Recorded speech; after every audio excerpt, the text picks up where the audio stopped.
మీకోసం మళ్ళీ కొత్త డిష్తో మీ ముందుకు. Hello guys, welcome back to my another mini vlog. ఏంటి ఈ అమ్మాయి ఫస్ట్ ఎగ్ చూపిస్తుంది అనుకుంటున్నారా? లేదండి, ఈ చాలా వెదర్ లో మంచి ఎగ్ దోశ వేసుకుంటే సూపర్ గా ఉంటుందని చెప్పి మాటల్లో పడి అసలు ప్రాసెస్ చెప్పడమే మర్చిపోయాను. చలో, ఇంకా ఆమ్లెట్ వేసుకునేటప్పుడు ఎగ్ ని ఎలా కలిపెట్టుకుంటామో అలా కలిపి దోశ పిండిని దోశ కన్సిస్టెన్సీలో వచ్చే వరకు మిక్స్ చేసుకోవాలి. దోశ పెంక పెట్టేసుకొని దాని మీద కొన్ని వాటర్ వేసుకొని ఆనియన్ తో మంచిగా స్ప్రెడ్ చేసి దోశ అనేది మనకి క్రంచీగా సూపర్ గా వస్తుంది.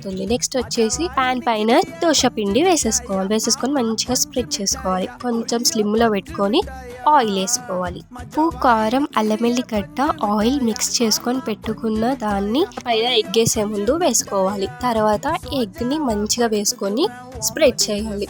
ఒక 5 to 10 minutes వరకు దోశని మంచిగా కాలనియాలి. దాని మీద నుంచి మంచిగా ఆనియన్స్ వేసుకోవాలి.